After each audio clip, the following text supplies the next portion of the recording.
Levons-nous un instant pendant que nous lisons la parole du Seigneur. Dans Jean, au chapitre 11, à partir du verset 18. Et comme Béthanie était près de Jérusalem, à 15 stades environ, beaucoup de Juifs étaient venus vers Marthe et Marie pour les consoler de la mort de leur frère. Lorsque Marthe apprit que Jésus arrivait, elle alla au-devant de lui, tandis que Marie se tenait assise à la maison. Marthe dit à Jésus, « Seigneur, si tu avais été ici, mon frère ne serait pas mort. Mais maintenant même, je sais que tout ce que tu demanderas à Dieu, Dieu te l'accordera. » Jésus lui dit, « Ton frère ressuscitera. » Je sais, lui répondit Marthe, qu'il ressuscitera à la résurrection au dernier jour. Jésus lui dit, « Je suis la résurrection et la vie. Celui qui croit en moi vivra, quand même il serait mort. Quiconque vit et croit en moi ne mourra jamais. Crois-tu cela ?» Elle lui dit, « Oui, Seigneur, je crois que tu es le Christ, le Fils de Dieu, qui devait venir dans le monde. » Ayant ainsi parlé, elle s'en alla.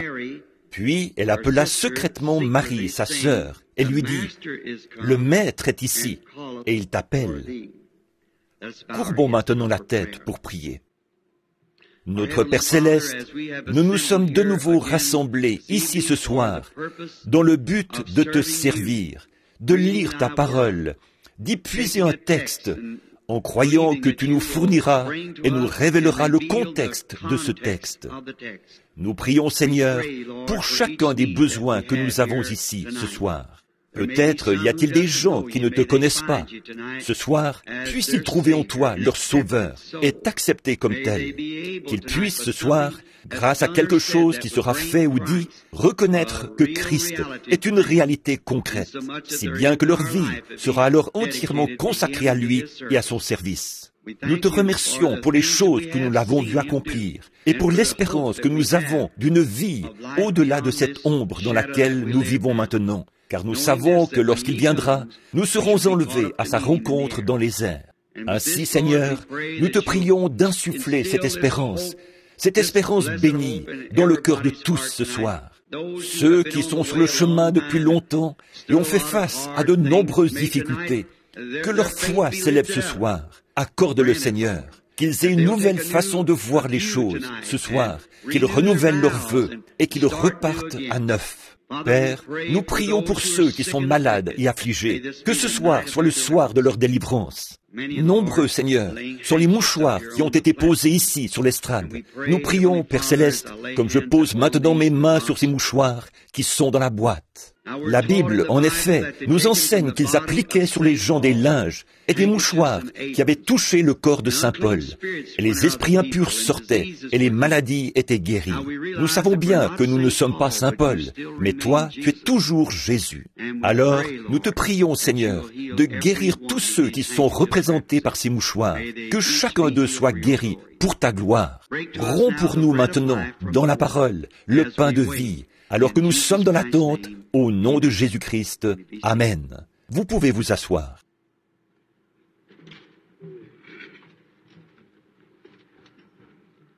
Je suis content d'être de retour ici ce soir et d'être au service du Seigneur.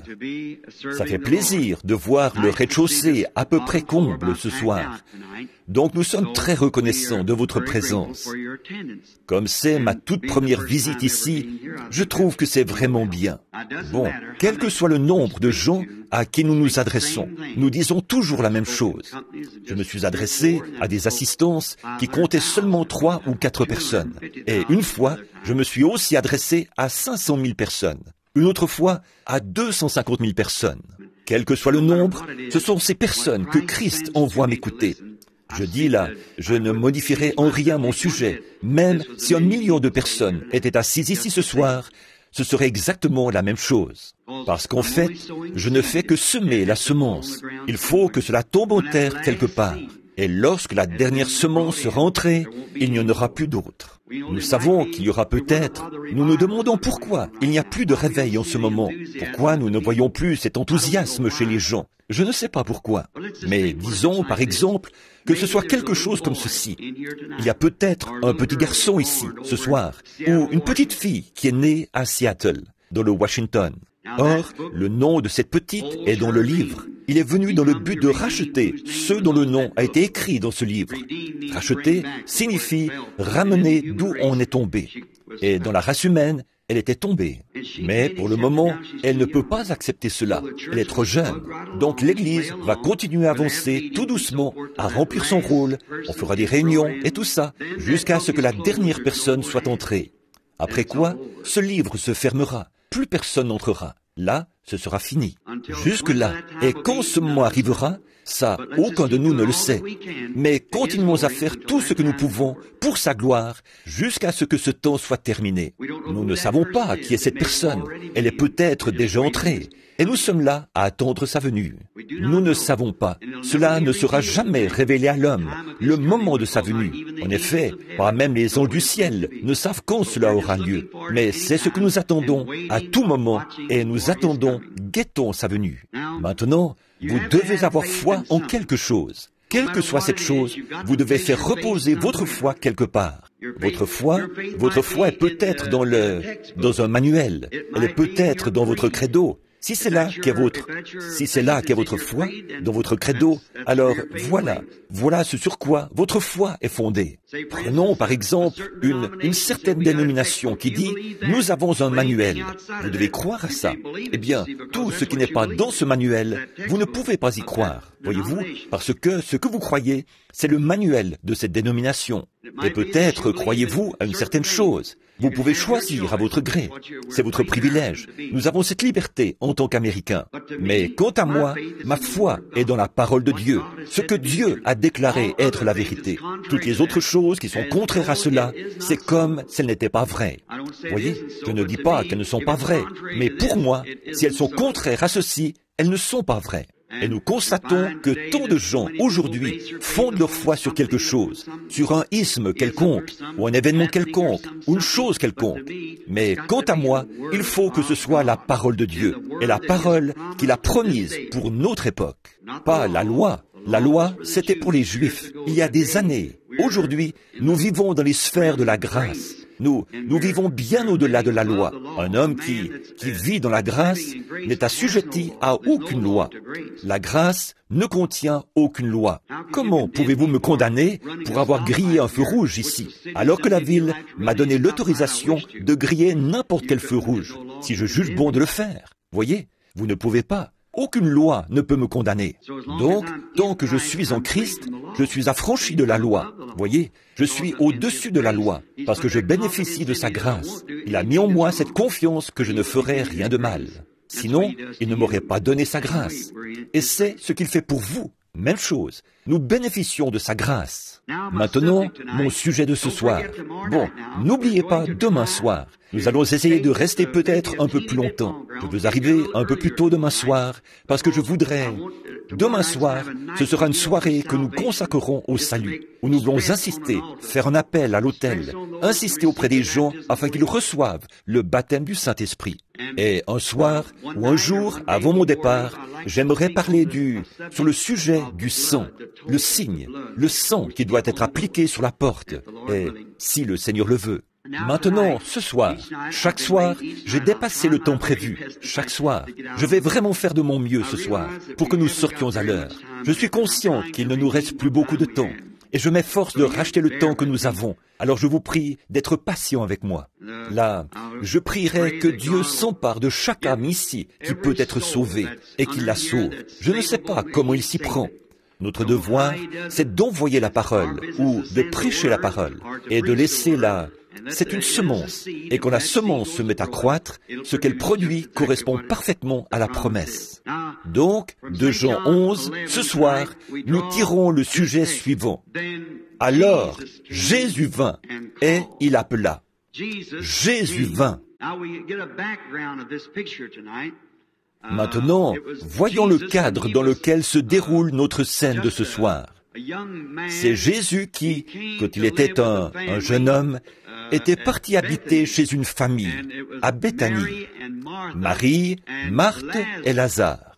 Ils avaient quitté leur église, leur credo, celui des pharisiens et des sadducéens, et ils s'étaient liés d'amitié avec Jésus. Il l'avait invité à loger chez eux. Et Lazare était son ami intime. C'est ce qu'on nous dit. Et également que Lazare était un auditeur fidèle de Jean-Baptiste, qui déclarait qu'un Messie allait venir. Donc, quand Jésus est entré en scène, lorsqu'il venait à Béthanie, il le logeait toujours chez eux. Et il nous est rapporté que Marthe et Marie faisaient de petites tapisseries pour le temple et tout, alors que Lazare apprenait le métier de scribe afin d'écrire les lettres de la loi. À l'époque, on les écrivait sur des pots, un genre de pot d'animal, des parchemins qu'on roulait pour former un petit rouleau et qu'on glissait dans un étui. Et Lazare avait une très belle écriture. Il était apte à écrire ces rouleaux. Jésus, donc, habitait chez eux. Ils l'avaient vu faire tant de choses, et ils avaient tellement confiance en lui qu'ils lui avaient simplement consacré toute leur vie. Bien qu'il, voyez, Jésus à son époque était plus ridiculisé et tourné en dérision que la secte la plus méprisable sur terre aujourd'hui. Rien n'était plus méprisable et plus détesté que Jésus. Vous voyez, les églises le haïssaient. Elles n'avaient que faire de lui, parce qu'il les réprimandait sans arrêt, qu'il les traitait de tous les noms, et qu'il mettait la division de leurs assemblées. Il bouleversait leur univers. Ils cherchaient à trouver un délit dont ils pourraient l'accuser, et ils n'en trouvaient aucun. Il était pourtant, à leurs yeux, il était illégitime. Il était né hors du mariage. C'était un type bizarre. Il était, pour ainsi dire, sans instruction, selon le monde. Et pourtant, il prétendait être prophète. Et, oh là là, quel type exécrable. Il était rejeté de tous, partout. Ça n'a pas beaucoup changé, voyez. Comme je le disais l'autre soir, le diable reprend son homme, mais pas son esprit. L'esprit des gens, qui est dans les gens, a vécu auparavant. Si nous étions ici pendant 2 ou 3 mois, ce qui nous permettrait de faire une étude approfondie des Écritures, j'aimerais vous prouver qu'il n'y a pas une seule secte sur la face de la terre, aujourd'hui, qui n'a pas commencé dans la Genèse. Je peux vous prouver ça et vous montrer le commencement de chacune. Une semence, comme une vigne qui croît, c'est ce qu'elles sont toutes. Et maintenant, elles arrivent toutes à la saison de la floraison et reprennent de nouveau la forme de la semence. Donc, toutes les choses que vous voyez se produire sur la terre, elles ont commencé dans la Genèse, car la Genèse est le chapitre des semences de la Bible, le commencement. Donc, voyez-vous, les esprits qui étaient sur ces hommes à cette époque-là, ils vivent encore aujourd'hui. Ils sont sur des hommes. Voyez, Satan reprend l'homme, mais l'esprit continue à vivre.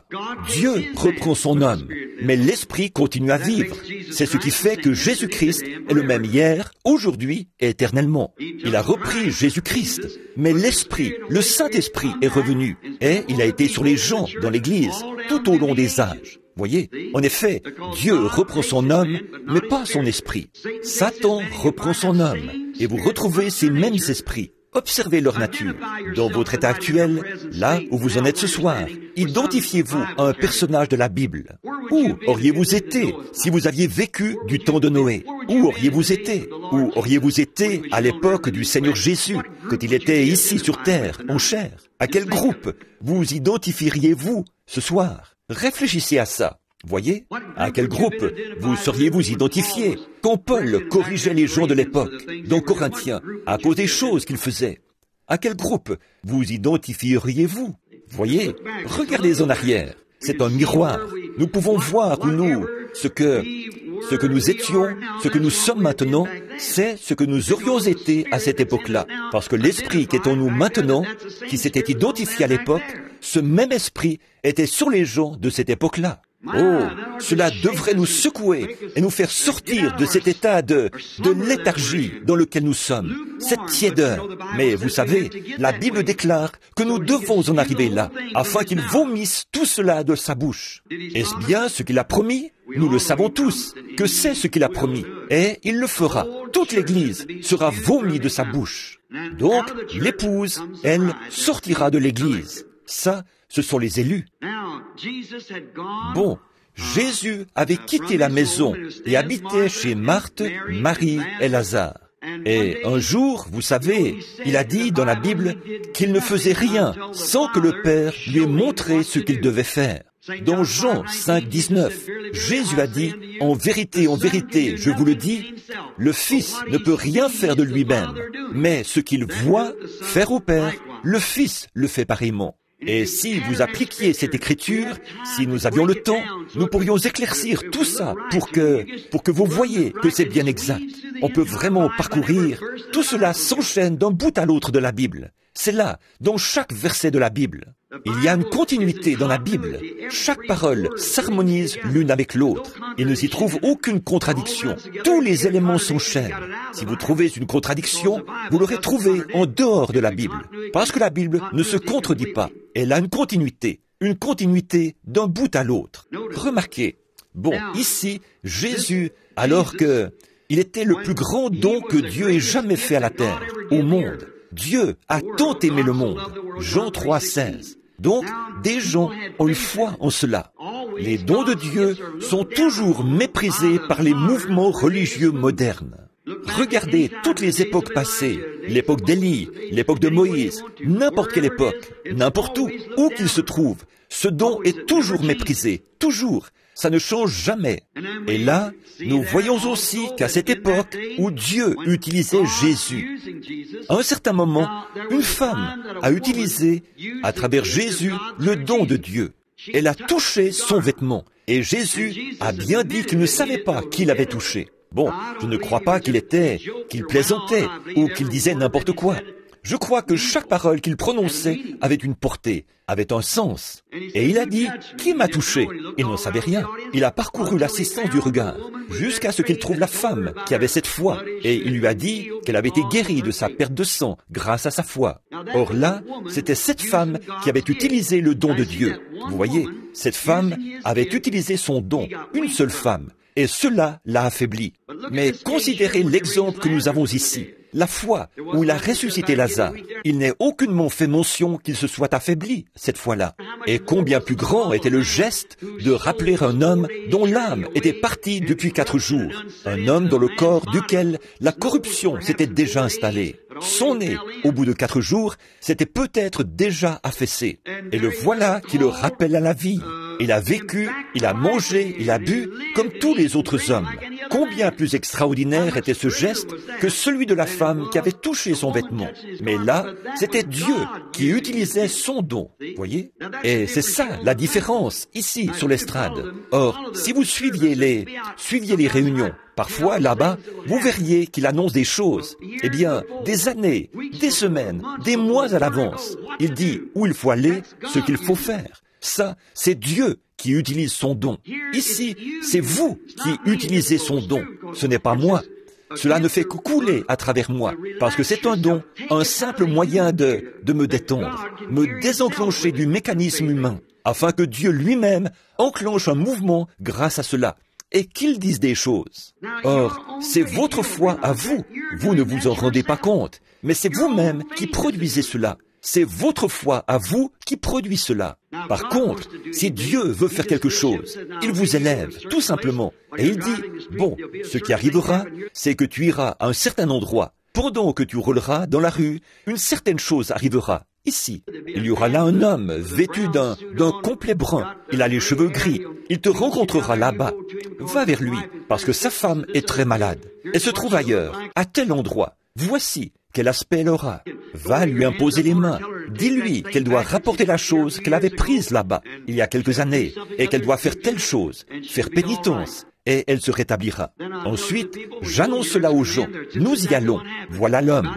Voilà exactement ce qui arrive. Et à propos de différentes choses dans le pays, et à propos de Marilyn Monroe, quand elle est morte, ils ne croiront jamais que cette fille ne s'est pas suicidée. Mais elle ne s'est pas suicidée. Elle est morte d'une crise cardiaque. J'ai vu cela plusieurs jours avant que cela arrive, et j'en ai parlé aux gens, mais ils n'ont pas voulu m'écouter.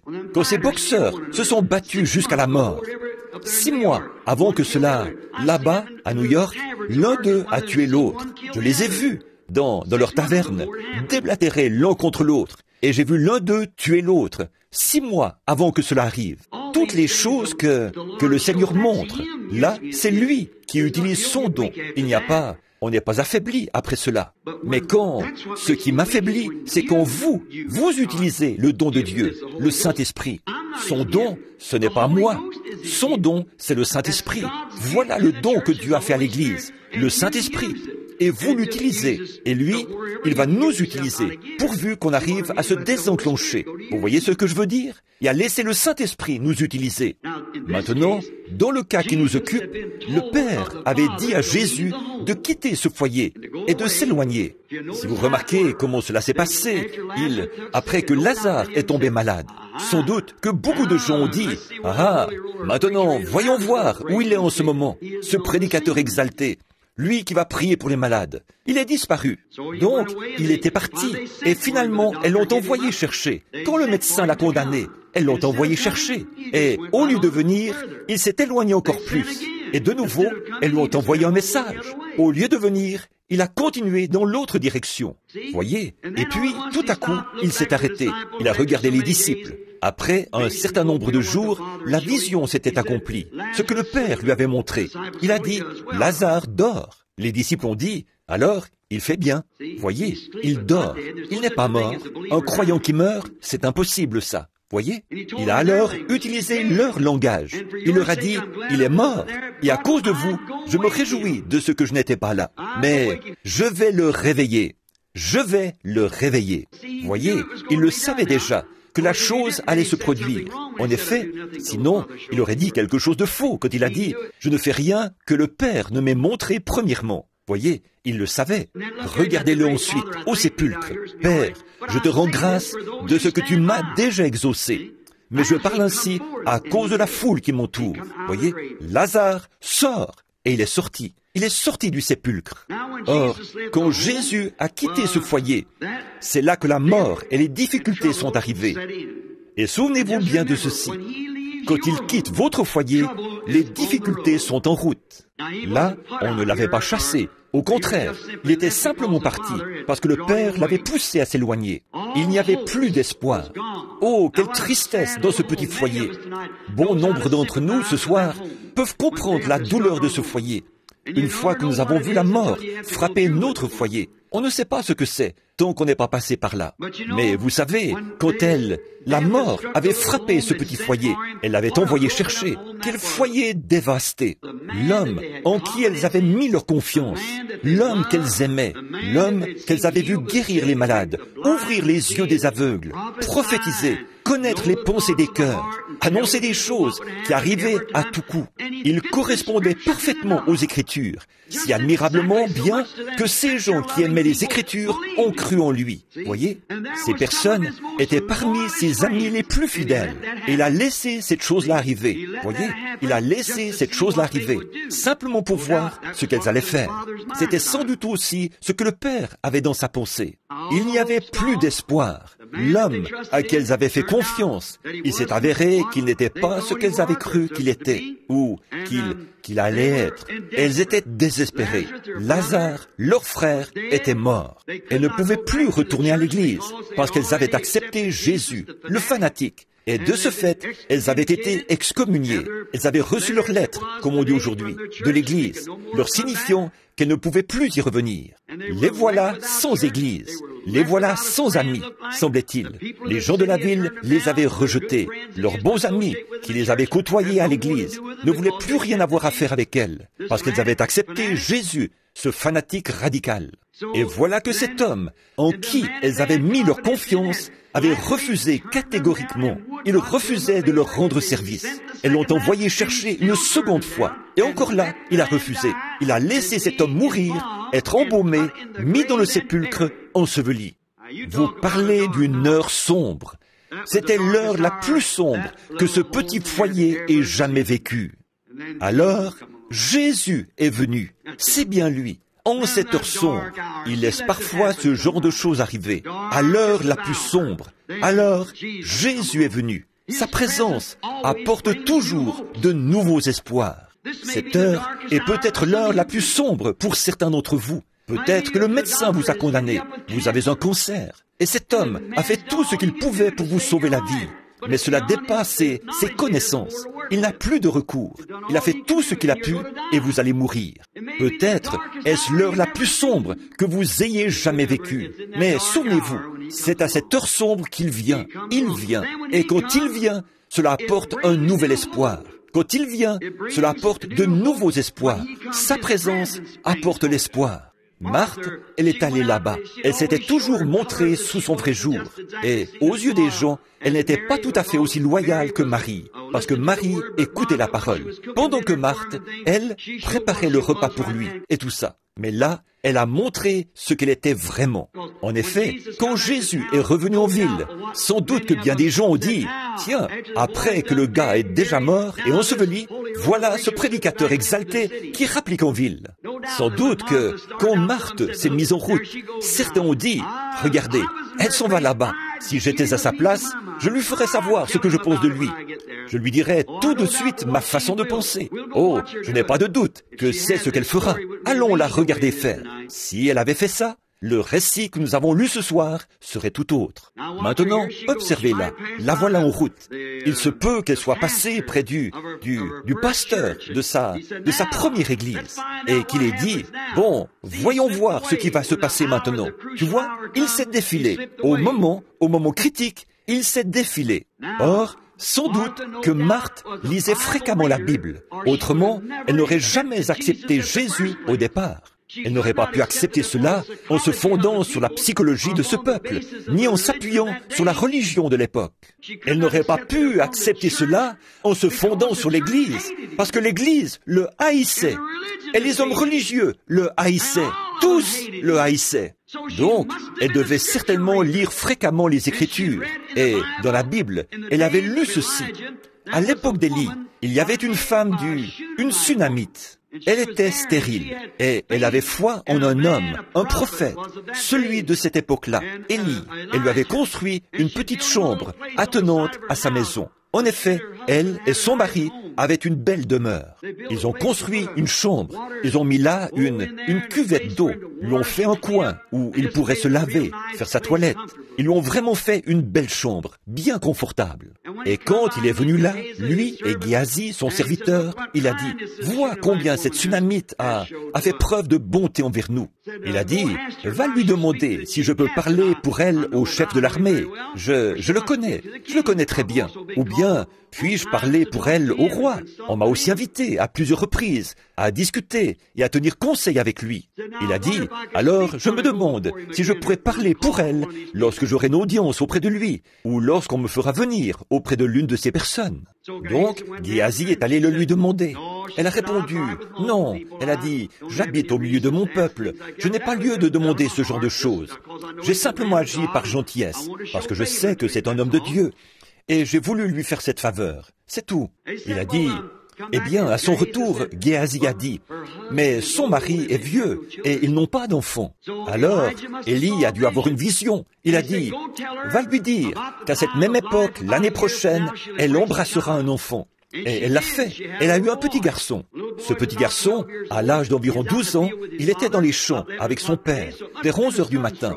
C'était sans doute une insolation. Il s'est écrié « Ma tête, ma tête !» Alors son père l'a fait emporter dans la maison. Et là, on l'a déposé sur les genoux de sa mère. Et vers midi, le petit garçon est mort. Il était vraiment très malade. Probablement une insolation. Il ne respirait plus. Il était mort. Elle l'a donc pris et l'a couché sur le lit d'Élie. Quel endroit où le coucher? Oh là là!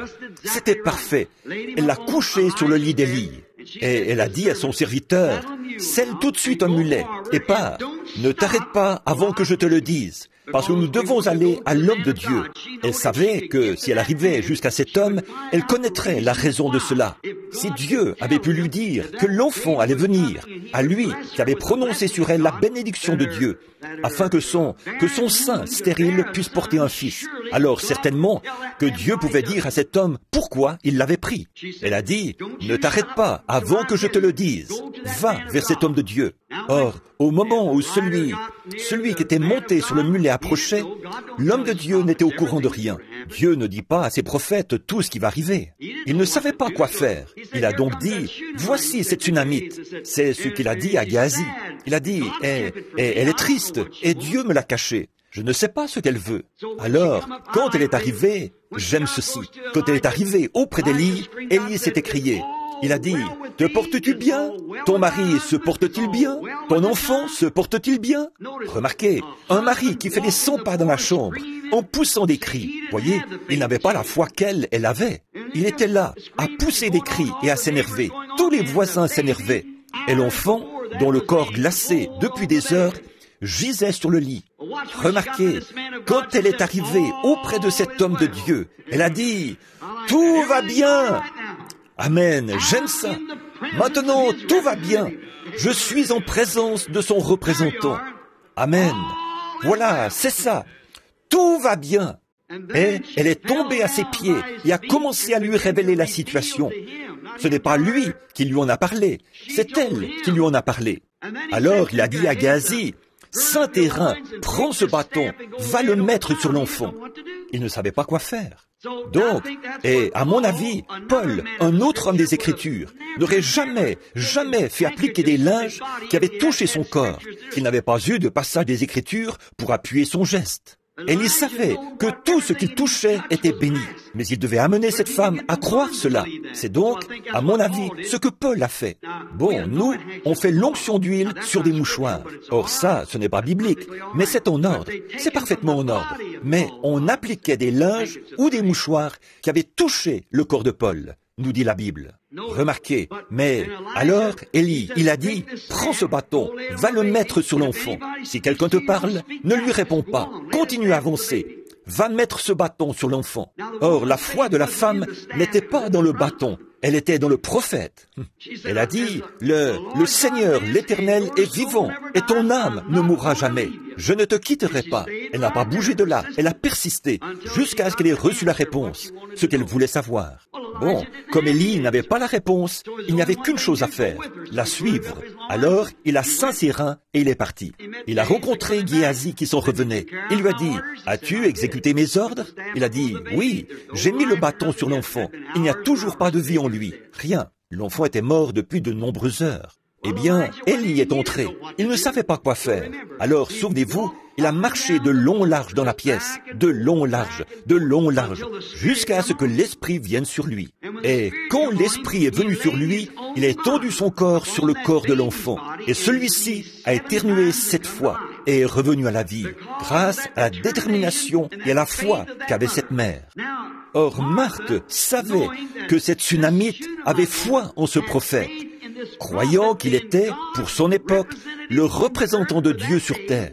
Si Élie était le représentant de Dieu à son époque à lui, alors, après avoir vu tant de choses accomplies par Jésus, elle savait que celui-ci était le représentant de Dieu à son époque à elle. Voilà, c'est ça, voyez, il faut que les Écritures soient toujours vraies. Alors, quand elle est allée en hâte vers lui, et qu'elle était, semble-t-il, en droit de le réprimander, de dire, « Pourquoi n'es-tu pas venu? Pourquoi n'es-tu pas venu? Nous t'avons envoyé chercher.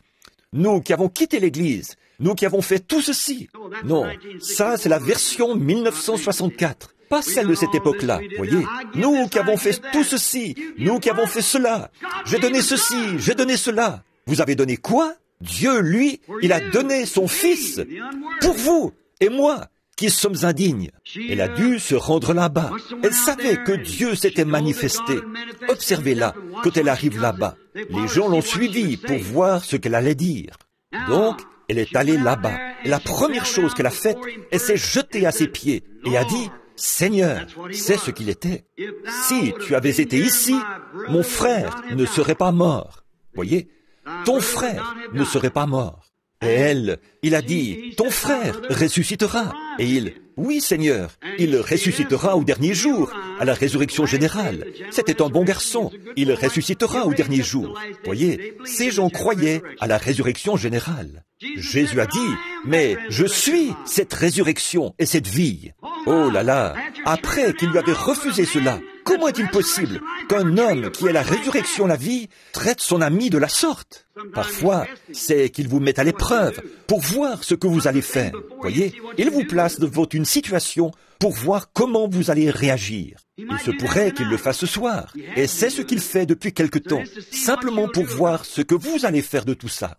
Et alors, quand c'est arrivé, nous voyons qu'elle a dit, « Je crois que tu es le Fils de Dieu, qui devait venir dans le monde. » Exactement ce qu'il avait déclaré être.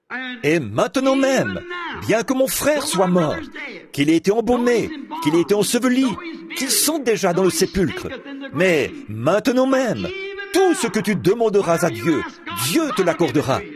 Voilà, c'est là le point capital. Elle croyait à ce qu'il allait demander. S'il demandait quelque chose à Dieu pour elle, Dieu exaucerait sa prière. Maintenant même, tout ce que tu demanderas à Dieu, Dieu te l'accordera. Vous, ce soir, pourriez-vous avoir cette sorte de foi-là dans la parole de Dieu? Eh bien, Jésus est sa parole. Pourriez-vous avoir autant de foi dans la parole de Dieu, alors qu'elle s'identifie tout aussi ouvertement aujourd'hui, autant qu'elle s'était identifiée à cette époque-là? Pourriez-vous croire cela? Tout ce que tu demanderas à Dieu, Dieu te l'accordera. Voyez? Vous dites, mais le médecin m'a abandonné, frère Branham. Il dit qu'il ne peut plus rien faire pour moi. Mais maintenant même, Seigneur.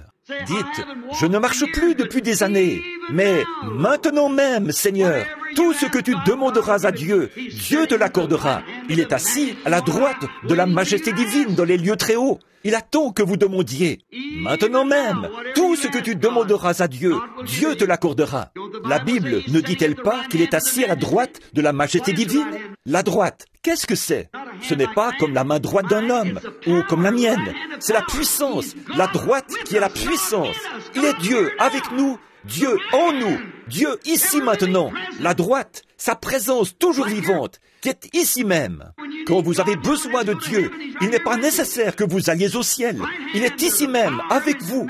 La droite, la puissance de sa majesté divine. Alors qu'il est ici, prêt à intercéder sur la base de votre confession, qu'il attend que vous fassiez appel à lui. Maintenant même, Seigneur, le médecin me dit que je n'en ai plus que pour une semaine à vivre. Mais maintenant même, Seigneur, tout ce que tu demanderas à Dieu, Dieu te l'accordera. Ce n'est pas étonnant qu'il ait dit, ton frère ressuscitera. Il a dit, je suis cette résurrection et cette vie. Celui qui croit en moi vivra, quand même il serait mort. Et quiconque vit et croit en moi ne mourra jamais. Crois-tu cela? Elle a dit, oui Seigneur, je le crois. C'est ça. Alors, quand vous avez une foi véritable, quand les dents de l'engrenage se rencontrent, comme ça, la roue va se mettre à tourner. Quelque chose va se produire, parce qu'il y a de la puissance des deux côtés. La puissance de la foi et la puissance, la petite roue tournée par la foi, la grande roue tournée par la puissance de Dieu. Quand ces choses se mettent à tourner, quelque chose se produira, forcément. Pour produire la lumière qui est là, en haut, il faut deux pièces matérielles et une dynamo, tout cela qui tourne ensemble. Et pour vous, c'est pareil. Cela produira la lumière, cela produira la foi, cela produira la puissance, cela produira la guérison. Quand le croyant et Dieu se mettent à tourner ensemble, cela génère la puissance de sa résurrection. Quand les croyants font entrer sa parole dans leur cœur et se mettent à la générer, cela produit de la foi, parce que c'est sa promesse. Tout est là, comme il faut. Pour avoir de l'électricité, il ne reste plus qu'à appuyer sur le bouton. C'est tout ce que vous avez à faire. En ce moment où cette écriture doit s'accomplir, appuyez sur le bouton, n'ayez pas peur. C'est là le problème chez les gens. J'ai souvent dit, ça peut sembler un peu ridicule de dire cela. En parcourant le pays, je rencontre deux catégories de gens, les fondamentalistes et les pentecôtistes. Je n'en connais pas d'autres. Les fondamentalistes sont des gens qui connaissent leur position, mais ce qu'ils font, ils n'ont pas la foi qu'il faut pour le faire. Alors que les pentecôtistes sont les gens qui ont la foi qu'il faut, mais ils ne savent pas qui ils sont. C'est comme un homme qui a de l'argent à la banque, mais ne sait pas faire un chèque, alors que l'autre sait faire un chèque, mais n'a pas d'argent à la banque. Si on pouvait arriver à réunir ces deux éléments, si on pouvait amener les pentecôtistes à se réveiller au fait que ce Saint-Esprit que vous prétendez avoir, c'est lui qui est là, en train d'identifier son nom et sa parole. Ensuite, mettez votre signature sur le chèque et encaissez-le. Vous verrez alors les banques du ciel en reconnaître la validité. Demandez quoi que ce soit au Père en mon nom. Voyez, n'ayez pas peur de demander. Il a promis qu'il le ferait. Alors vous n'avez pas de souci à vous faire. Il l'a promis. Remarquez maintenant, et elle avait raison quand elle a reconnu que si Dieu était en Élie, il était Christ, lui aussi. Croyez-vous ça? Jésus l'a dit. Il a dit qu'il était un Dieu, parce que la parole de Dieu lui avait été adressée. Si Dieu était en Élie, à combien plus forte raison était-il dans son Fils? Et si Dieu, avec cette petite portion-là, avait pu ressusciter un enfant mort, à combien plus forte raison le pouvait-il avec la plénitude de Dieu? Eh bien, à combien plus forte raison maintenant, alors que Dieu s'identifie avec nous et en nous, l'expiation a été faite. À cette époque-là, elle n'avait pas été faite. Les gens étaient encore sous l'expiation du bélier sacrifié. Maintenant, nous sommes sous l'expiation du sang de Dieu. Ce n'était pas du sang juif, ce n'était pas du sang non juif. Il n'était ni l'un ni l'autre. Il était le sang de Dieu. Le sang vient du mâle. Une poule peut pondre un œuf, mais si elle n'a pas été avec l'oiseau mâle, l'œuf n'éclora pas. Il n'est pas fécond. La fécondité se fait par l'hémoglobine, c'est-à-dire par le sang du mâle, toujours. La femme, c'est seulement l'ovule. Et dans ce cas, Jésus était le sang de Dieu, une cellule sanguine créée. Il n'était ni juif, ni des nations. Il était Dieu. La Bible dit que nous sommes sauvés par le sang de Dieu, pas le sang d'un juif, ni celui d'un non-juif, mais le sang qui était créé. Alors, s'il était juif, je n'ai plus de foi. S'il était non-juif, je n'ai plus de foi. Il était un Dieu. Il était le Dieu immortel, manifesté en chair. Il a créé une cellule sanguine et a formé son propre corps. Amen. Voilà qui fait trembler les démons et les met en fuite. Voilà qui le fait déguerpir quand on voit la vraie chose, la chose authentique. Gloire au Seigneur. Dieu manifesté en chair. Il est le sang de Dieu. Par conséquent, la vie provient de ce germe. Et maintenant, par ce sang, sur l'ancien sacrifice, l'adorateur posait ses mains sur un bélier et on l'égorgeait. Les sacrificateurs prenaient son sang et le brûlaient. Et cet adorateur, il ressentait les douleurs de la mort sur ce bélier. Ses mains étaient couvertes du sang de ce petit bélier à l'agonie qui se mourait, ou de cette petite brebis qui se mourait là. Mais il repartait avec la même conscience qu'il avait en lui en entrant. C'est que, lorsque cette cellule sanguine se brisait, c'était un autre sang, celui d'un bélier mâle, voyez, et l'ovule d'une femelle. Et la vie qui était là ne pouvait pas revenir sur sa vie à lui, parce que c'était une vie animale. La vie animale n'a pas d'âme. Elle ne sait donc pas distinguer le bien et le mal. Alors, elle ne pouvait pas revenir. Par contre, sur celui-ci, lorsque nous posons réellement nos mains sur notre sacrifice, Jésus, et que dans notre cœur, nous ressentons notre culpabilité et agissons en toute connaissance de cause. Le sang de ce sacrifice-là, la vie qui était dans ce sang, c'était Dieu lui-même. Alors, il revient sur vous, le Saint-Esprit. Vous devenez alors un fils de Dieu. Vous n'avez plus aucune conscience du péché. Celui qui est né de Dieu ne pratique pas le péché. Il ne peut pas pécher. La semence de Dieu est en lui. Il ne peut pas pécher. Il n'a plus aucun désir de pécher. Tant que vous avez le désir de pécher, vous êtes coupable de péché. Mais quand vous n'en avez plus le désir, alors, si vous faites quelque chose de mal, vous ne le faites pas volontairement. Hébreux 6 dit, si nous péchons volontairement, après avoir reçu la connaissance de la vérité, il ne reste plus de sacrifice pour le péché. Si nous péchons volontairement, si vous voulez continuellement pécher volontairement, alors il y a quelque chose qui cloche dans votre expérience. Donc, quand elle l'a entendu, elle avait raison. Quand il a dit, je suis la résurrection à la vie. Je suis. Oh, quelle assurance donnée par la parole promise. Car il était le « je suis » qui était dans le désert avec Moïse, là-bas, dans le buisson ardent. Même au moment où il n'y avait plus d'espoir, elle était satisfaite. Car si elle pouvait l'amener à demander cela, la chose arriverait. Oh, combien nous avons besoin d'avoir une foi comme celle-là aujourd'hui. Il lui fallait maintenant croire à des choses impossibles, selon la pensée moderne, le point de vue moderne. Il lui fallait croire à l'impossible. Mais les choses impossibles deviennent réelles lorsqu'on prend Dieu au mot. Les choses impossibles deviennent des réalités lorsqu'on prend Dieu au mot. Remarquez comme c'est beau, mais maintenant même, Seigneur, maintenant même, quelle que soit la situation, maintenant même, tout ce que tu demanderas à Dieu, Dieu le fera en cette heure sombre. Considérons maintenant environ 2 ou 3 personnes dans la Bible. Prenons un instant pour parler de cette heure sombre avant de former la ligne de prière. Pensons à Job. C'était l'homme le plus juste de la terre. Et Satan est venu l'attaquer. Premièrement, il est venu à Dieu et il accusait Job, disant qu'il était le chouchou de Dieu. Il a dit, bien sûr, tu l'as entouré d'une haie de protection. Démolis cette haie. Je l'amènerai à te maudire en face. Dieu a dit, tu n'y arriveras pas. Voyez?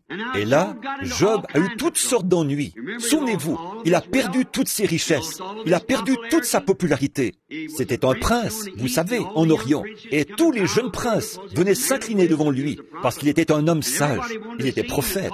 Tous les gens voulaient le consulter et parler avec lui, ne serait-ce qu'un instant. Passer ne serait-ce qu'un instant avec lui signifiait tant pour eux. Et il marchait dans la rue en rendant honneur à Dieu dans son cœur, parce que Dieu avait fait de lui un prophète. Et les sages venaient vers lui en disant, « Job, mon Seigneur, nous savons que le grand Dieu du ciel est avec toi. Nous aurions un petit conseil à te demander. Nous avons fait telle chose. Que devrions-nous espérer ?» Voilà, Dieu révélait cela à Job, et il repartait, suivait ses directives, et c'est exactement ce qui arrivait. Parfait. Mais tout à coup, tous les gens se sont retournés contre lui. Oui, ils l'ont tous rejeté. Ensuite sont venus les cyclones, qui ont fait périr ses enfants et fait périr tous ses animaux. Il a perdu tous ses biens. C'est là que se sont présentés certains de ses meilleurs collaborateurs, peut-être les diacres de son église, voyez, qui sont venus le consoler, et ils l'accusaient. Voyons, Job, tu sais bien qu'un homme comme toi, qui jouissait de la faveur de Dieu, pour que tout ceci lui arrive, il y a forcément quelque chose qui ne va pas. Tu as fait quelque chose de mal. Job a dit, pas du tout, ça j'en suis convaincu. Mon cœur est pur devant Dieu, et j'ai offert mon sacrifice. Amen. Voilà, alors appuyez-vous fermement là-dessus. Si vous avez satisfait aux exigences de Dieu, ne bougez pas de là. Ne bronchez surtout pas. Abraham a appelé tout ce qui était contraire à cette promesse comme si ça n'existait pas. Il n'a pas douté, par incrédulité, au sujet de la promesse, mais il a été fortifié, donnant gloire à Dieu. Job a tenu ferme. Après un certain temps, sa propre femme s'est en quelque sorte retournée contre lui. Job s'est retrouvé couvert d'ulcères. Sa santé faiblissait. Il est allé s'asseoir sur un tas de cendres et il se grattait avec un tesson ou quelque chose comme ça. Il se grattait. Vous pouvez imaginer dans quel triste état cet homme était. Je me rappelle avoir abordé ce sujet à un moment donné à mon tabernacle, il y a des années de ça, et j'ai prêché là-dessus pendant 1 an, juste sur le livre de Job. C'est ce qu'on fait. On examine tout cela et on fait le lien d'un bout à l'autre de la parole. Et j'ai retenu Job là, sur ce tas de cendres, environ 5 dimanches d'affilée. Et je n'ai jamais... Après un certain temps, une chère sœur m'a écrit une lettre. Elle a dit, « Frère Branham, quand donc allez-vous relever Job de ce tas de cendres ?» Mais c'est que j'essayais de bien étayer un point. Voyez, j'essayais de bien éclaircir ce point, la raison pour laquelle il se trouvait là. Et là, sa femme est venue lui dire, « Job, tu es misérable. Pourquoi ne pas maudire Dieu et mourir ?»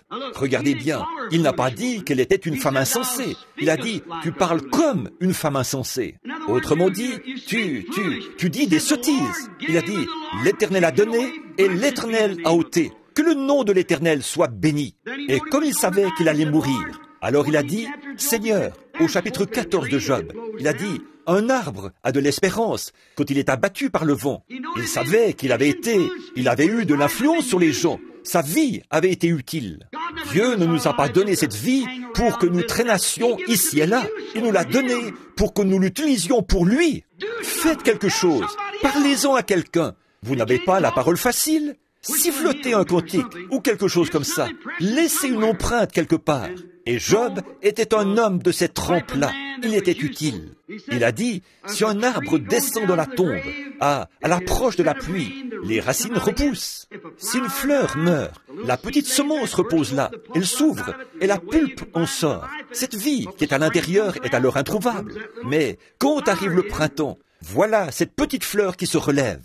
Or, quand une fleur meurt, quand un arbre meurt, il y a de l'espérance. Mais l'homme, il a dit, il se couche, il expire. Ses fils viennent lui rendre hommage, et il l'ignore. Job voulait savoir, quand on met une semence en terre, elle repousse. Mais on met un homme en terre, et lui, il ne se relève pas. Alors il a dit, qu'en est-il de tout cela? Il n'arrivait pas à comprendre. Comment un homme, un être beaucoup plus glorieux qu'une fleur, un homme, un être beaucoup plus glorieux qu'un arbre, un être à l'image de Dieu, et pourtant, on le met en terre. Et là, c'est réglé, plus rien. Ses fils viennent le pleurer, et il l'ignore. Oh, si tu voulais me cacher dans le séjour des morts, si tu voulais m'y tenir à couvert, jusqu'à ce que ta colère soit passée, tu m'as fixé un terme et un lieu. Je ne puis passer. Remarquez maintenant, au moment où toutes ses détresses étaient sur lui, ses amis lui avaient tourné le dos et l'accusaient de pécher en secret. Sa femme l'avait rejeté, tout le monde l'avait rejeté. Il a dit que son haleine était étrangère à sa femme. Toutes ces choses lui étaient arrivées. Et il semblait même que Dieu l'avait rejeté. Et il allait mourir, être mis en terre. Dieu lui a parlé, lui a adressé ces mots. « Job, saint et rein, je vais te parler. » Alors, quand il lui a dit, « Tu vois, l'arbre n'a jamais péché, la fleur n'a jamais péché. Ils ont accompli mon dessein. C'est pourquoi le germe de vie est passé de l'un à l'autre. Et puisqu'ils n'ont pas péché, ils repoussent. Mais l'homme a péché. C'est pourquoi il est retranché. » Alors Job s'est posé des questions. Là, il était en détresse. Exactement comme Marthe, à l'heure la plus sombre, à ce moment-là, toute l'influence qu'il avait eue dans sa vie, tout cela, avait-il été en vain? Par quel moyen allait-il parler à Job? C'était un prophète. Par quel moyen va-t-il lui parler? Par une vision. C'est là qu'il a levé les yeux. Les tonnerres ont grondé, les éclairs ont brillé.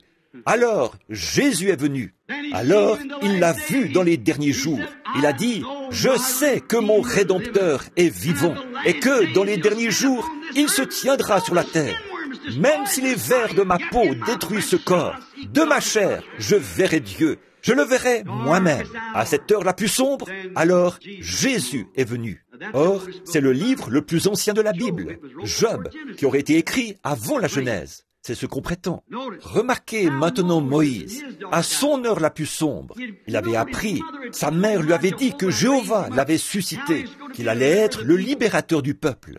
Alors, il avait essayé de le faire d'une manière militaire, parce qu'il était un militaire. Il avait grandi sous Pharaon et était devenu un chef. Il allait être le prochain Pharaon. Et il est allé essayer de les délivrer par sa propre main. Mais ce n'est pas de cette manière que Dieu délivre. Dieu délivre par sa main. Il est donc devenu un homme habile, instruit. Il a étudié a obtenu son doctorat en droit, tous ses doctorats en théologie, en droit, et tout le tralala, j'imagine. Alors il s'est dit, me voilà ferré maintenant. Je suis frais et moulu du séminaire. Il va donc là-bas, et il échoue. Sur quoi? Dieu l'a emmené là-bas. Il a mis 40 ans à faire sortir de lui toute cette instruction. Voyez, 40 ans. Le voilà maintenant un vieillard. La barbe qui descend jusqu'à la ceinture. Un bâton à la main. Il n'a plus aucun espoir de délivrer ce peuple. Ces pauvres Hébreux, là-bas, accablés par ces chefs de corvée, le dos roué de coups et des tripoteurs de boue. Dans cette boue, il n'avait plus aucun espoir de les délivrer. Et un jour, derrière le désert, alors Jésus est venu, une colonne de feu. Il a dit, « Je suis ». Voilà qui il était. Un jour, il parlait, il a dit, « Quoi? Tu dis que tu as vu Abraham ?» Mais il a dit, « Mais tu n'as pas plus de 50 ans. » Et tu dis, « Nous savons que tu es fou, tu as un démon. » Il a dit, « Avant qu'Abraham fût, je suis. » C'était donc Jésus qui était venu dans une colonne de feu, à son heure la plus sombre. Alors, il est allé là-bas. Vous savez, quand Jésus s'empare de vous, vous faites des choses qui, aux yeux du monde, sont insensées.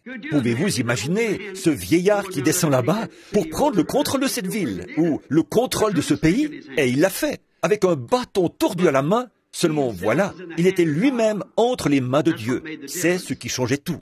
Bon, parlons d'un autre personnage pendant un instant. Parlons de Jairus dans la Bible, à l'époque de Jésus. C'était un brave petit homme. C'était un croyant. Il croyait en secret. Moi, je dirais que c'était un croyant frontalier, quelque chose comme ça, comme les espions qui étaient allés goûter les bonnes choses de là-bas et étaient revenus en disant que ce n'était pas chose faisable. Mais bon, Jairus croyait en secret. Il croyait au Seigneur Jésus, parce que c'était un brave homme. Il avait probablement étudié les rouleaux et constaté que Jésus remplissait toutes les conditions, qu'il était ce prophète qui devait être suscité, comme Moïse l'avait dit. Mais il ne pouvait pas confesser sa foi, parce que tous ceux qui confessaient avoir été avoir été en compagnie de Jésus, eh bien, on les excommuniait sur le champ. Et lui, il était sacrificateur. Mais vous savez, Dieu a sa façon de vous forcer à prendre une décision parfois, de vous obliger à le faire. Donc, vous savez, il avait une petite fille, son unique enfant, et elle est tombée très malade. Alors, ils ont appelé le médecin. Et le médecin a fait tout ce qu'il a pu. Mais la petite était de plus en plus malade. Alors, le médecin l'a prise à part. Il lui a dit, « Jairus, ça me fait de la peine de te dire ceci, docteur ou révérend Jairus. Mais tu sais, cet enfant va mourir. Elle n'en a plus que pour 1 heure à vivre. » Je peux imaginer, c'était l'hystérie générale. Tout le monde l'entourait en pleurant. Il l'avait couché là, sur un petit lit, un genre de petit canapé. Alors je peux voir le brave Jairus prendre son petit chapeau de sacrificateur et le mettre. Sa femme lui dit, « Où vas-tu? Tu sais, je pense que je n'ai plus le choix. » Et il est sorti. Et on disait, « Où? » Son pasteur se trouvait là. Il a dit, « Jairus, où vas-tu? » J'ai envie de faire une petite promenade. Vous savez, c'était son heure la plus sombre. Voici quelqu'un qui arrive sur la route en disant, « Hé, Jairus, sais-tu qui est là-bas au quai? Ce prophète, Jésus de Nazareth, il vient d'arriver. » C'était son heure la plus sombre. Alors Jésus est venu, justement à cette heure sombre. Je peux le voir enfoncer son petit chapeau sur son front et descendre la route à toute vitesse. Il a dit, « Seigneur, viens poser les mains à mon enfant, et elle vivra. » Pendant qu'il était en route pour rentrer, tout à coup, quelqu'un vient lui dire, « Ne l'importune plus, elle est déjà morte. Elle est morte hier, et elle gît là-bas. » Oh, alors son pauvre cœur allait se briser. Je peux voir Jésus le regarder et dire, « Ne t'ai-je pas dit, ne crains pas, et tu verras la gloire de Dieu ?» J'imagine que son cœur s'est remis à battre normalement. Il a continué à avancer sur la route, en observant chaque mouvement. Il est entré dans la maison. On a dit, « Oh, elle est morte !» Il a dit, « Elle n'est pas morte, elle dort. » Eh bien, les gens ont dit, « Maintenant on nous disait que tu es fou. Maintenant nous savons que c'est vrai. » Il a dit, « Sortez tous, incrédules que vous êtes. Incrédules, je ne peux rien faire pendant que vous êtes ici. » Il les a tous fait sortir. Il s'est ensuite approché de l'enfant et a dit, « Jeune fille, lève-toi. » Et elle s'est levée. À l'heure la plus sombre, où la mort avait frappé ce foyer, alors Jésus est venu. Donc, nous remarquons que quand sa petite fille est tombée malade, il n'a pas attendu d'avoir un entretien privé pendant la nuit, comme ce que Nicodème avait fait. Le besoin était urgent. Il devait tout de suite passer à l'action. C'est la même chose en ce moment. Si vous désirez être guéri, c'est le moment ou jamais, maintenant même. N'attendez pas un autre moment. C'est maintenant le moment de passer à l'action. Oui, monsieur. Pour lui, c'était une question de vie ou de mort. Alors Jésus vint et il appela sa fille d'entre les morts. L'aveugle Bartimée, un autre personnage dont nous pourrions parler pendant un instant. J'aimerais vous raconter l'histoire de sa vie, qu'il gagnait sa vie en utilisant des petites tourterelles qui font des culbutes.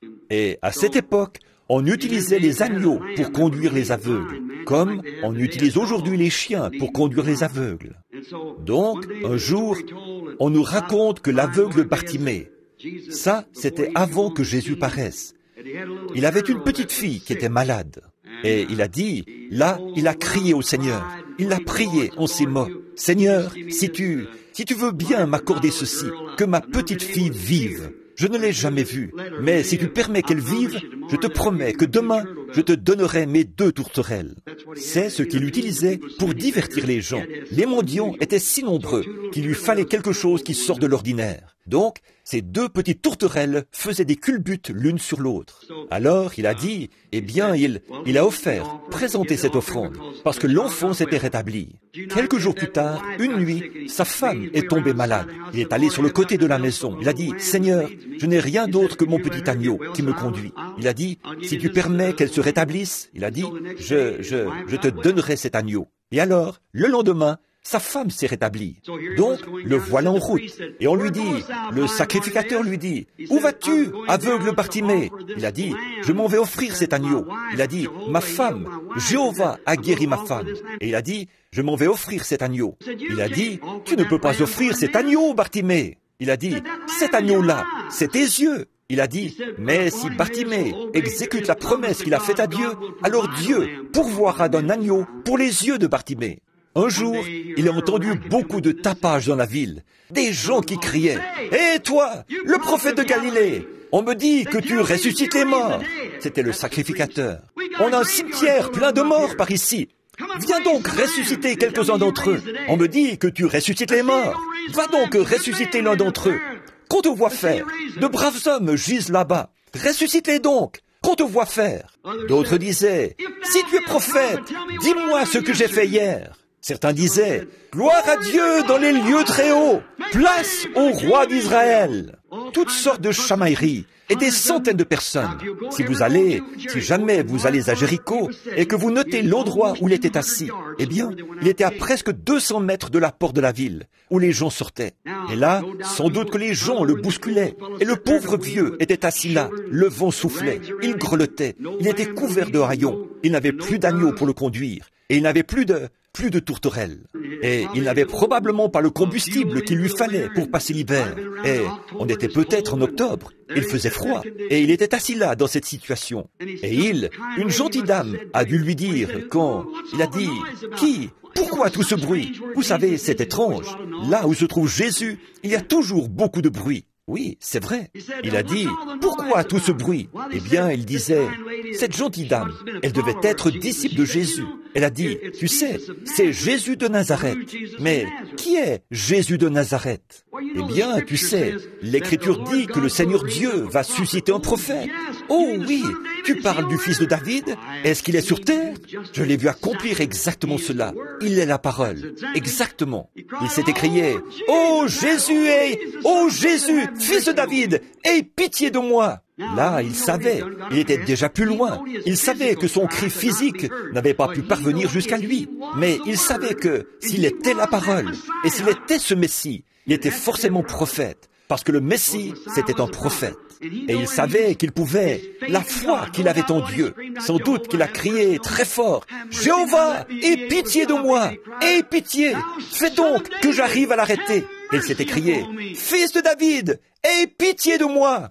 Probablement qu'au milieu de tous les cris, il n'a pas pu entendre cela. Mais c'est sa foi qui l'a arrêté. Jésus l'a dit. Jésus s'arrêta. Je voudrais prêcher là-dessus un jour, peut-être. Alors, Jésus s'arrêta. Il s'est arrêté. Il a regardé autour de lui. Il a dit, « Ta foi t'a sauvé. » À l'heure la plus sombre, alors Jésus est venu. Juste avant cela, le matin, juste avant qu'il entre, qu'il sorte par la porte de la ville, cet après-midi-là, il était entré dans la ville et il s'y trouvait un homme qui s'appelait Zachée. C'était un homme d'affaires de la ville et sa femme, Rebecca, était une femme formidable. Elle croyait au Seigneur Jésus. Mais lui, il n'y croyait pas parce que le rabbin lui avait dit, « Il n'y a pas de prophète. Des prophètes, on n'en a plus. Ça, c'est un tas d'absurdités. Ne va pas croire à une affaire pareille. Tu es un homme trop raffiné pour ça. Tu as un commerce ici. Voyons, ne fais jamais ça. Pense au prestige dont tu jouis à l'église. » Il avait donc dit à Rebecca, il avait dit, « Oh, ça, ce sont des absurdités. Un prophète, ça n'existe plus, ça. » Mais vous savez, Rebecca avait tellement prié que, le pauvre, son cœur allait se briser. Il désirait voir lui-même ce qu'il en était. Comme il savait qu'il devait venir dans la ville ce jour-là, alors savez-vous ce qu'il a fait ? Il était de petite taille. Il n'arriverait donc pas à le voir quand il passerait, à cause de la foule. Alors il s'est dit, je vais bien voir s'il est prophète ou non. Si je regarde bien son visage, je pourrais déceler s'il est différent des autres hommes. Il a donc grimpé dans un arbre. Il a ramené tout le feuillage et tout ça autour de lui. Et il est resté assis là. Il s'est dit, bon, tu sais, quand il passera, je le verrai. Le voilà donc qui arrive au coin de la rue, en marchant comme ceci, en descendant la rue, et il est maintenant directement sous l'arbre. Il s'arrête, lève les yeux et dit, « Zachée, descends, je t'accompagne chez toi. » Oh, son heure la plus sombre. Était-il prophète? Oui ou non? À l'heure la plus sombre, Jésus est venu. Il savait qui il était. Zachée, descends. Zachée a dit, si j'ai fait quelque tort, je réparerai cela. Je ferai tout ce qu'il faut. Il était convaincu. Jésus était venu. La femme qui avait la perte de sang, elle était allée. La Bible dit qu'elle avait dépensé tout son argent chez les médecins, qu'aucun d'eux n'avait pu l'aider. Sans doute que les médecins avaient tout essayé, mais ils n'avaient pas réussi. Ils ne pouvaient pas l'aider. Elle avait cette perte de sang depuis de nombreuses années, probablement depuis qu'elle était ménopausée. Elle était maintenant une femme âgée. Et ça continuait toujours. Il n'avait pas réussi. Oh, elle était en détresse. Sans doute, en effet, que le matin où la petite barque est arrivée là-bas, sous les saules, elle habitait plus haut, sur la colline. Tout probable que son mari avait vendu les chevaux et avait hypothéqué la ferme et tout, dans l'espoir que sa pauvre petite femme soit guérie. Et rien, elle avait entendu parler de lui. Elle a dit, « Qui est là-bas » On lui a dit, « C'est ce prophète de Galilée. » Elle s'est dit, dans son cœur, alors qu'elle n'avait aucune référence biblique pour ça, « Je crois en lui, et si je peux seulement toucher le vêtement de cet homme juste, je serai guérie. » Si elle a pu faire ça sans avoir une promesse dans l'Écriture, qu'en est-il de nous qui avons la promesse de l'Écriture? Elle s'est frayée un chemin. Le pasteur et tous ces gens étaient là à la critiquer, et ils le ridiculisaient et cherchaient à lui faire quitter la contrée. Ils ne voulaient pas que leurs fidèles aient l'esprit tout chaviré. Ils ne pouvaient pas collaborer à ces réunions. Ils ne pouvaient rien faire. Mais il était quand même venu faire une réunion. Voyez, il allait en faire une quand même. Alors, nous voyons que là, ils étaient quand même 2 ou 3 qui avaient accepté de l'aider, donc de lui faire traverser le fleuve. Et donc, nous voyons que, comme il approchait, cette petite femme, elle s'est dit, « Eh bien, c'est un homme tellement important, je suis bien trop insignifiante pour lui. » Et quelques-uns se sont mis à dire, « Présente-le-moi, parce que je veux voir s'il est prophète ou non. » Alors, vas-y, présente-le-moi Simon, disait un tel. Tout le monde, « Bonjour, Rabbi. Oh, on dit que tu es prophète. » Oui, merci monsieur, que le Seigneur te bénisse. Il continuait, comme ça, il continuait à marcher. Et voilà que cette petite femme se fraye un passage au milieu de ces hommes et tout. Elle s'approche, jusqu'à ce qu'elle touche son vêtement de dessus, là. Le vêtement palestinien est ample. Il y a aussi un vêtement de dessous qu'on porte pour empêcher la poussière de se déposer sur les jambes. Il n'aurait jamais senti cela, physiquement. Là, elle l'a touché. C'est exactement ce qu'elle voulait faire. Et elle est repartie s'asseoir. C'était son heure la plus sombre. Elle n'avait plus d'argent, plus rien. Et Jésus est venu. Jésus s'est retourné et a dit, « Qui m'a touché ?» Il a regardé dans l'assistance. Voilà, elle était là. Il a dit, « Ta foi t'a sauvé. » La petite femme au puits, moralement, elle était au pire. Elle venait de prendre un 6e mari. Donc, moralement, elle était au pire. À son heure la plus sombre, sans doute, qu'en se rendant là-bas, elle se disait, « Misérable que je suis. Bien que je sois une belle jeune femme, voilà, je commence à vieillir un peu. Je suis maintenant dans la vingtaine, ce qui fait que ça ne peut plus. » Souvenez-vous bien de cela, ma sœur. Dès que vous avez plus de 20 ans, que vous avez plus de 22 ans, vous commencez à dépérir. Que vous pensiez le contraire ou non, vous commencez à dépérir. Oui, vous commencez à dépérir. Tous les hommes aussi, c'est pareil. Vous, quand vous avez environ... C'est la question que j'ai posée à une réunion du club Kivani une fois. J'ai dit, dites-moi comment il se fait que, lorsque je mange de la nourriture, cela produit des cellules sanguines, et je deviens plus grand et plus fort. Quand j'avais 16 ans, je mangeais la même chose que maintenant. Je devenais toujours plus grand et plus fort. Maintenant, depuis que j'ai plus de 22 ans, peu importe combien de nourriture je mange, combien je prends soin de ma personne, je m'affaiblis et je vieillis tout le temps.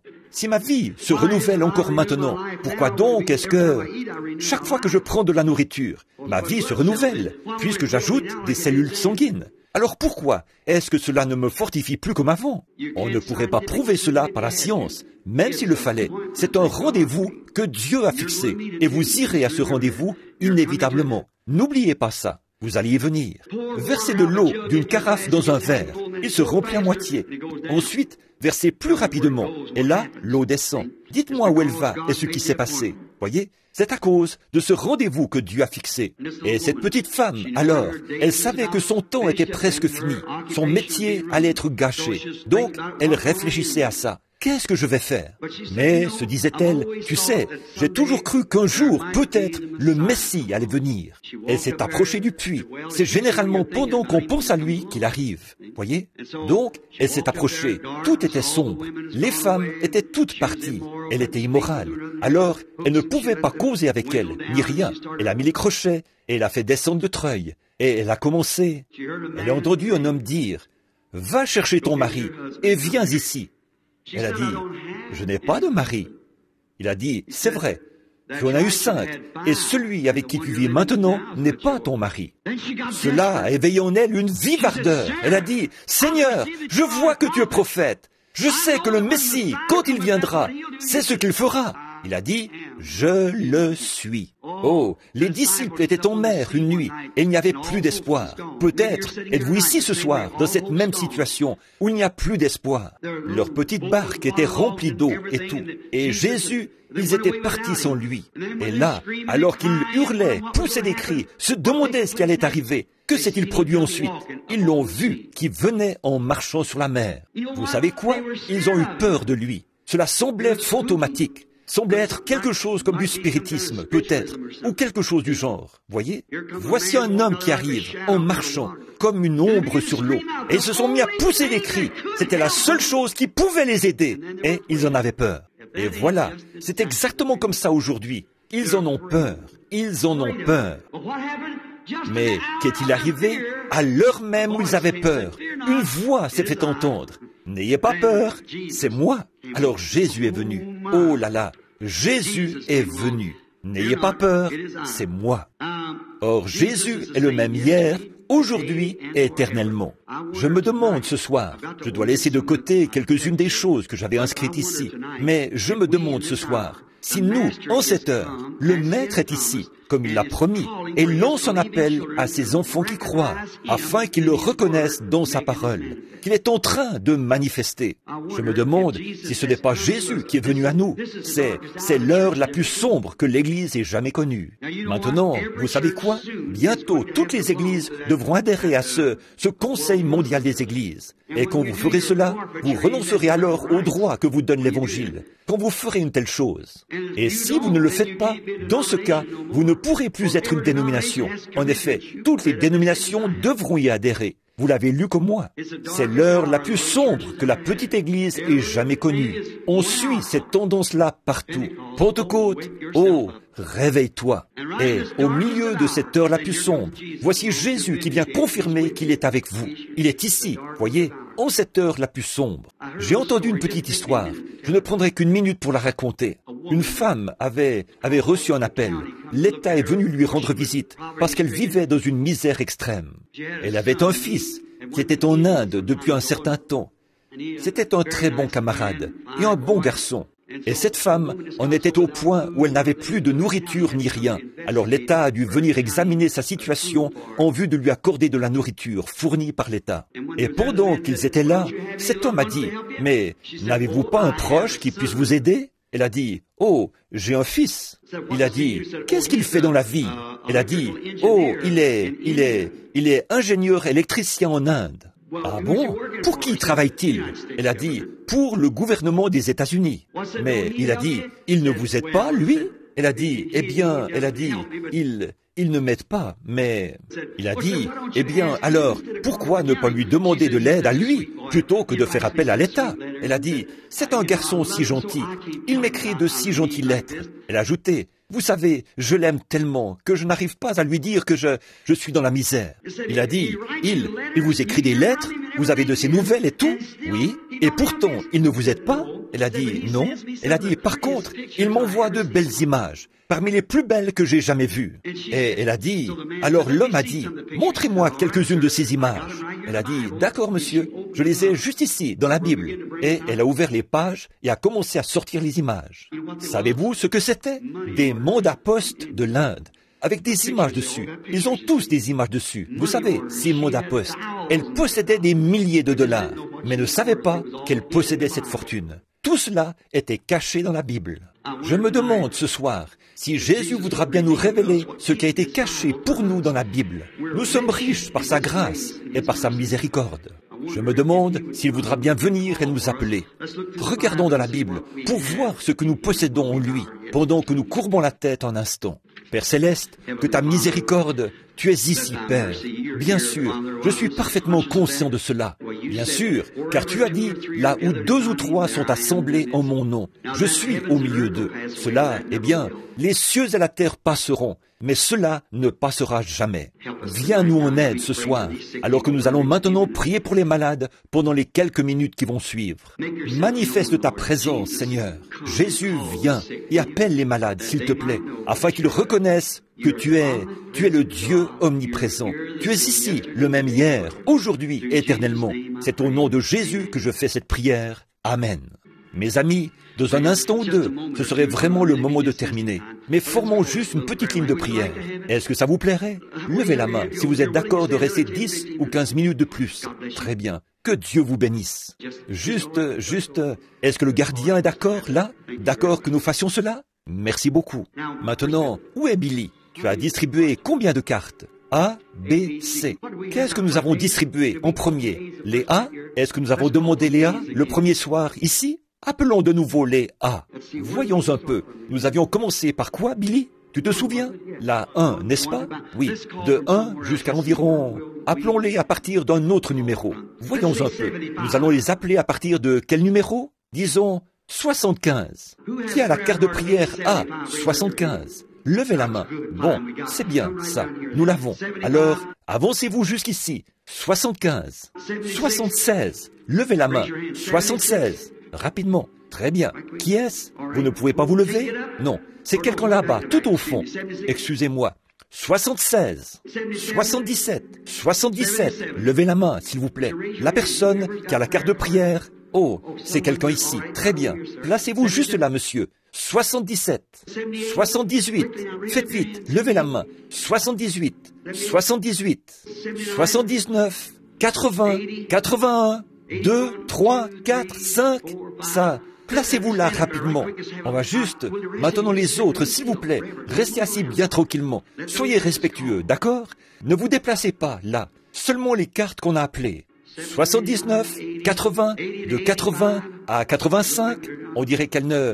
Peut-être que certaines de ces cartes ont été distribuées il y a 4 ou 5 soirs. Là, il se pourrait qu'elles... De 85 à 90, venez, ces cartes-là, avancez-vous. Alors les A, les cartes de prière A, de 75 à 80, 85, 90, ça fait 15 personnes. 1, 2, 3, 4, 5, 6, 7, 8, 9, 10. Elles sont là. Bien. Excellent. Ce sera bien. Maintenant, un instant. Maintenant, ceux qui sont dans l'auditoire, combien d'entre vous, là, croient qu'il peut faire comme cette petite femme l'a fait, toucher le bord de son vêtement? Levez la main pour dire, je crois vraiment que je peux toucher le bord de son vêtement. Maintenant, le maître est ici. Maintenant, il est prêt à vous appeler. Seulement, vous devez croire en lui. Alors, ne doutez pas de lui. Croyez en lui. Ayez simplement la foi, là. Soyez vraiment respectueux. Croyez de tout votre cœur que le Maître est ici et qu'il vous appelle. Bon, pendant qu'on forme la ligne de prière, là, et je pense que quelques frères sont là pour donner un coup de main, afin de former la ligne de prière par ordre de numéro. Maintenant, tous ceux qui ont une carte, il y a encore combien de cartes dans la salle? Levez la main, gardez-les. Nous allons prier pour tous ceux qui en ont une. Qui qu'ils soient, nous allons, si le Seigneur me prête vie, avant que je reparte dimanche, j'aurai prié pour tout le monde. Maintenant, rappelez-vous, il y aura un déjeuner des ministres demain matin. Avez-vous annoncé cela? Et l'endroit où il aura lieu? On l'a annoncé. Très bien. Alors, si vous pouvez venir, venez. Je dois prêcher là-bas demain matin. C'est ce qui est prévu, je pense. Très bien. D'accord. Parfait. Très bien. Qu'est-ce que vous dites? Je ne vous ai pas entendu. J'en ai appelé une quinzaine, je pense. 75, 80, 85, 90, quelque chose du genre. Avec ça, ça ira. Comme ça, très bien. Commencez à les faire monter. Si vous voyez que là, voyez? Maintenant, que tout le monde soit vraiment respectueux. Bon, maintenant écoutez, je sais que vous devez aller travailler demain matin. Votre emploi, c'est important, je le sais. Vos enfants vous attendent. La babysitter vous a dit qu'elle doit partir à 21h30. Mais attendons, Qu'y a-t-il de plus important que de savoir si ceci est la vérité ou non? Qu'y a-t-il de plus important que votre âme? Maintenant, si la Bible a promis ceci, Dieu l'accomplit. Voilà la chose la plus importante qui soit, à mon avis. Voyez? C'est cette chaise, près du système de sonorisation. C'est ce qui a produit ce bruit. Maintenant, regardez. Maintenant, souvenez-vous, et que ce soit bien clair pour tout le monde. J'espère que je ne vous ai pas donné cette impression, que vous soyez porté à croire que je suis en train de promouvoir le culte moi-même, ou quelque chose comme ça. Que cette personne-là, le Seigneur Jésus, ce serait moi. Vous ne croyez pas ça, n'est-ce pas? Certainement que non. Je suis son serviteur. Je suis un pécheur qui a été sauvé par la grâce. Mais voici, c'est l'heure où il a donné un don. J'ai subi un examen dernièrement. Un groupe de médecins se sont consultés à mon sujet et m'ont fait passer un examen, un électroencéphalogramme. Et savez-vous ce qu'ils m'ont dit après? Il a dit, je n'avais encore jamais vu une chose pareille. Il a dit, vous savez, vous êtes, il a dit, une personne là, quand on a les 5 sens qui contrôlent le corps. Il a dit, bon, là, il a dit, ça, c'est la première conscience. C'est là qu'on vit. Mais quand les 5 sens ne sont plus en activité, alors là, on a le subconscient. Ça, c'est quelque part ailleurs, très loin. Il faut être mort à ces sens et à tout ce qu'il y a ici. Et alors, on atteint le subconscient et on fait un rêve. Il a dit, une partie de vous est quelque part ailleurs. Et quand on se réveille, qu'on reprend conscience, tout d'un coup, on revient ici. Et on se rappelle ce qu'on a rêvé. Combien ici ont déjà fait un rêve? Vous tous, bien sûr, des années en arrière.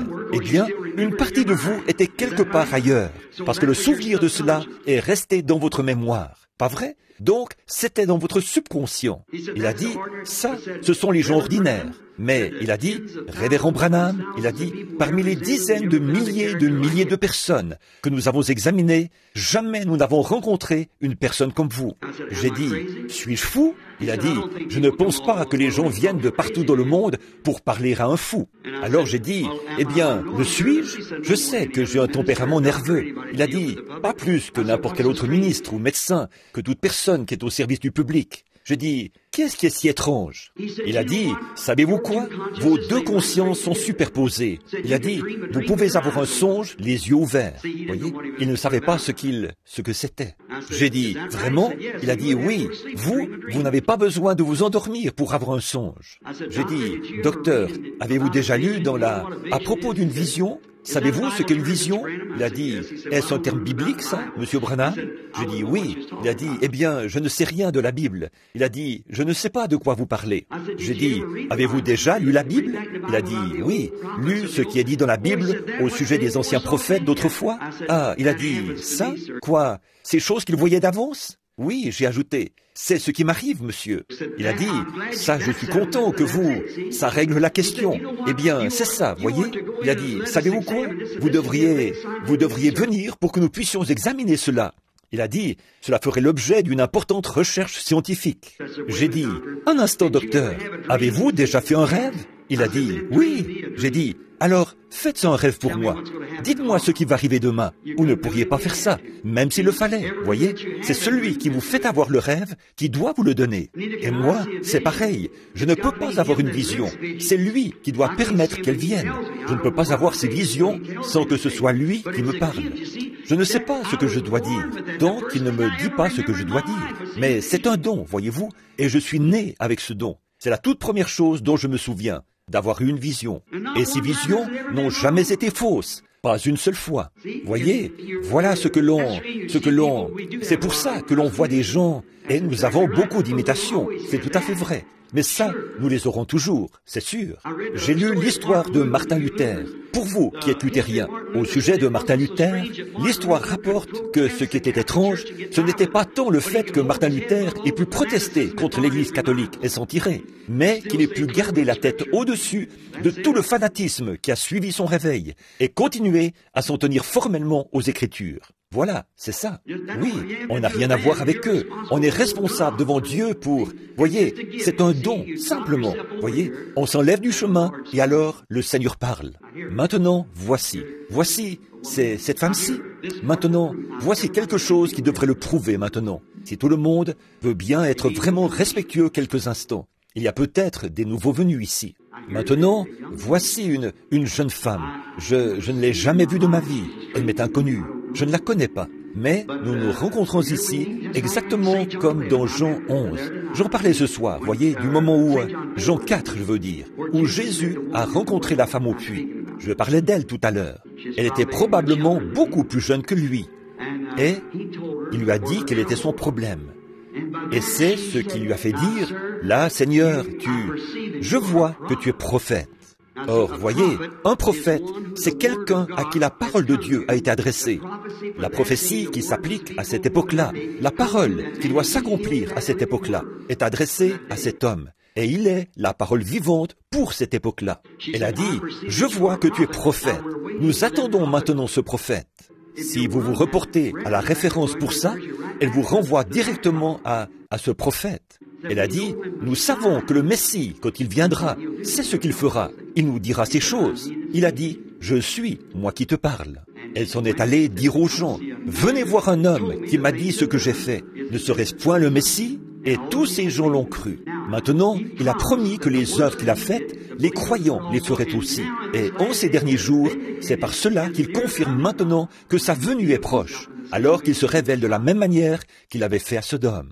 Avez-vous écouté les messages de cette semaine? Vous croyez que c'est la vérité? Et nous sommes des inconnus l'un pour l'autre, c'est vrai, n'est-ce pas? Juste pour que les gens le voient. Levez la main pour que les gens le voient. Je n'ai jamais vu cette femme de ma vie. Je ne sais absolument rien sur elle. Voyez? Elle est simplement une jeune femme, beaucoup plus jeune que moi. Nous avons des années d'écart. Nous sommes nés à des kilomètres l'un de l'autre. Et c'est la première fois que nous nous rencontrons. Nous voici tous les deux debout ici, avec des gens tout autour de nous, des lumières et tout. Nous sommes debout ici, dans la présence de Dieu. Et je vous parle d'abord pour voir si cette onction viendra sur moi. Si oui, alors je serai capable d'agir. Sans cette onction, j'en suis incapable.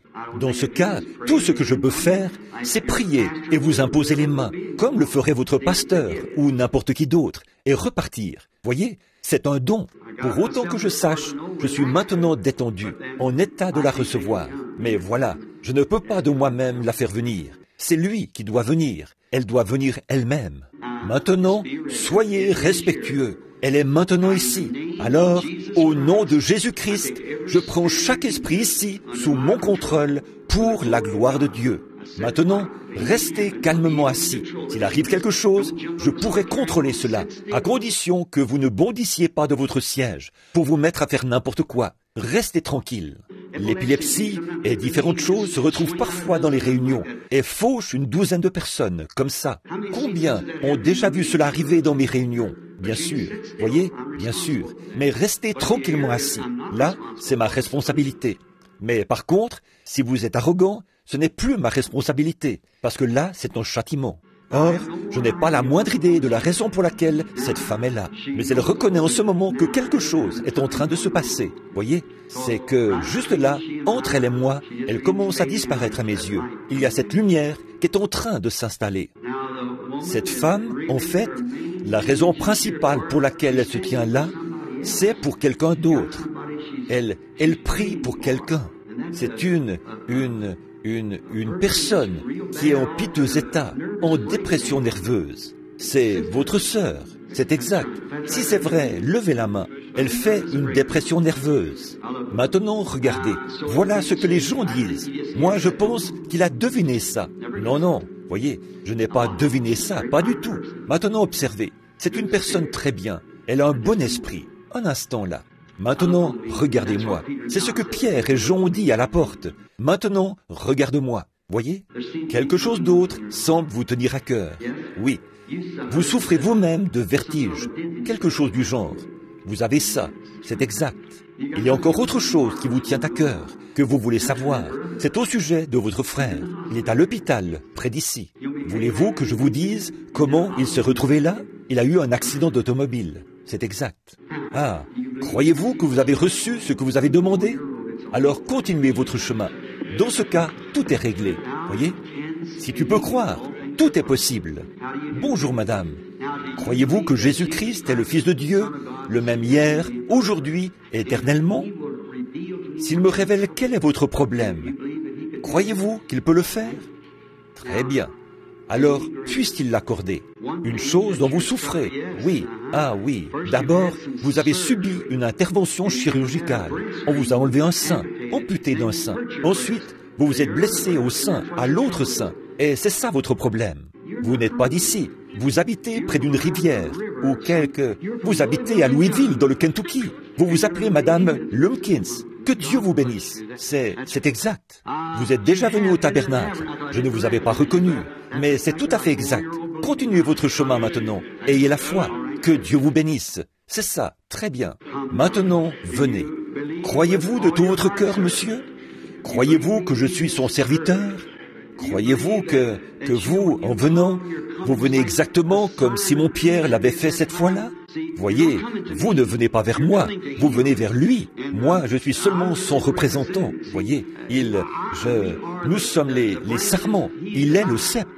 Alors, si le Seigneur Jésus, nous sommes de parfaits inconnus l'un pour l'autre, je suppose. Et si nous sommes de parfaits inconnus, et que le Seigneur Jésus peut me révéler quelque chose, comme il a fait pour Simon-Pierre, et pour quelques autres personnes quand ils sont venus, alors, est-ce que cela vous amènera à croire de tout votre cœur? Vous croiriez cela?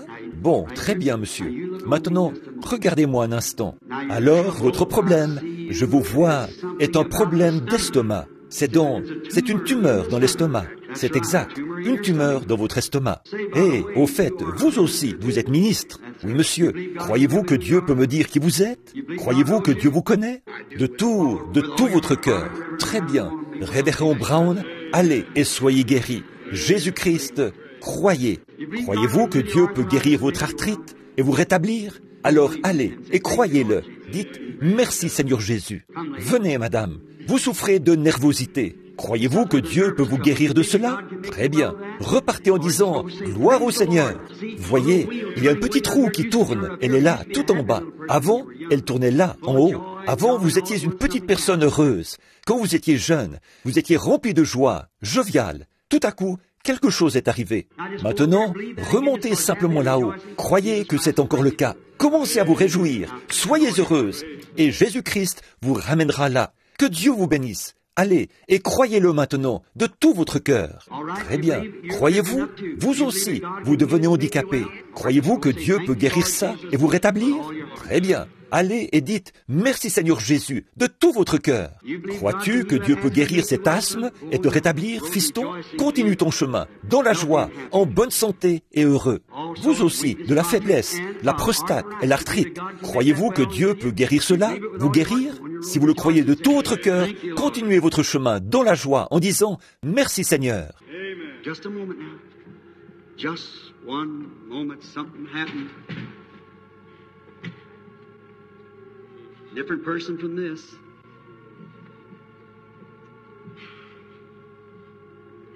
Just believe now. All your heart. Un instant là. Un instant. Il s'est passé quelque chose. C'est une autre personne. Croyez maintenant de tout votre cœur. C'est la dame qui est assise juste ici. Elle souffre de maux de dos. Croyez-vous de tout votre cœur que Jésus-Christ vous rétablit? Très bien. Alors, ce que vous demandez vous sera accordé.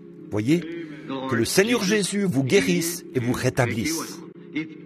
Si vous pouvez le croire, tout est possible à ceux qui croient. Croyez-vous cela de tout votre cœur? Qu'en pensez-vous, vous qui êtes assis là, qui souffrez d'une hernie? Croyez-vous que Dieu va vous guérir de cette hernie, vous rétablir? Oui. Vous le croyez? Très bien. Ce que vous demandez vous sera accordé. Que le Seigneur vous bénisse. Voyez, il est dans l'auditoire, autant qu'il est ici. Cela devrait nous secouer au plus profond de nous-mêmes, n'est-ce pas? Pensez-vous que Dieu guérira ce diabète et vous rétablira, et que vous rentrerez chez vous, que cette maladie du sang sera... Allez au calvaire, recevoir une transfusion sanguine, et tout ça, ce sera terminé. Allez, et croyez-le de tout votre cœur. Ne doutez pas, croyez simplement de tout votre cœur que Dieu vous rétablira. Venez, vous êtes atteint de la maladie la plus dangereuse du monde, une maladie de cœur. Mais Jésus vit dans le cœur. Croyez-vous que là, dans votre cœur, il vous guérira? Très bien. Continuez votre chemin en disant « Merci Seigneur Jésus » et qu'il vous rétablisse. Allez manger votre souper. Jésus-Christ vous a guéri de vos problèmes d'estomac et vous rétablit. Très bien. Croyez-vous que si je ne dis pas un mot et que je vous impose simplement les mains, vous vous rétablirez quand même? Que le Seigneur vous bénisse. Croyez-le de tout votre cœur. Croyez-vous que si je vous impose les mains, vous aussi, vous vous rétablirez? Venez, au nom de Jésus-Christ, qu'elle soit guérie. Venez. Bon, vous savez que je sais très bien ce qui ne va pas chez vous. Mais même si je ne vous le dis pas, croyez-vous que vous n'aurez pas à faire enlever cette tumeur et que tout ira bien quand même? Très bien, très bien. Alors, allez-y, croyez Dieu. Vous vous rétablirez et vous irez bien. Si vous le croyez, il vous l'enlèvera. Vous n'aurez même pas à la faire enlever. Si vous le croyez de tout votre cœur. Gloire au Seigneur. Maintenant, croyez-vous que Dieu guérit le cancer et qu'il rétablit les gens atteints d'un cancer? Très bien, monsieur. Continuez votre chemin et dites, merci Seigneur, je vais me rétablir. Et vous irez bien. Alors, Jésus est venu et il vous appelle. Croyez-vous cela? Le croyez-vous, madame? Assise là-bas, la dame plutôt corpulente qui a de la sinusite? Croyez-vous que Dieu vous guérira? Très bien, voyez, simplement en regardant ici, vous avez regardé dans cette direction en croyant. Et cela, la dame, assise juste là, à côté de vous, a hoché la tête. Elle ne savait pas quoi penser. Si vous croyez, vous aussi, votre arthrite disparaîtra. Très bien. Croyez-vous de tout votre cœur? L'homme âgé qui est assis là, qui vient de la région d'Okeechobee, croyez-vous que Jésus-Christ guérira vos yeux, vous qui êtes en train de perdre la vue? Ce que vous demandez vous sera accordé. Il suffit de demander. Le Maître est ici et il vous appelle. Croyez-vous en lui? Alors levez-vous et acceptez-le. Dites, je crois en toi, Seigneur Jésus, maintenant même. Je lève les mains et je crois que tu me guéris à l'instant. Seigneur Jésus, cet auditoire t'appartient. Il se fait tard, Seigneur. Mais ne me laisse pas, ô doux Sauveur. Écoute mon humble cri, pendant que tu en visites d'autres. Oh, ne me laisse pas. Toi, ma seule source de réconfort, plus que la vie pour moi. Qui est sur terre d'autre que toi? Ou qui d'autre au ciel que toi? C'est l'aveugle Fanny Crosby qui a fait cette déclaration. Seigneur Jésus, ne laisse aucun d'eux de côté. Au contraire, accorde à chacun sa guérison ce soir. Je te les confie au nom de Jésus-Christ. Levez les mains maintenant et chantez ses louanges. Je vais prier pour eux. Très bien. Tout le monde, croyez-vous en lui? Maintenant, monsieur l'organiste, je le louerai. Donnez-nous la note. Très bien. Tout le monde, les mains levées, là. Je le louerai. Je le louerai. Je louerai l'agneau meurtri.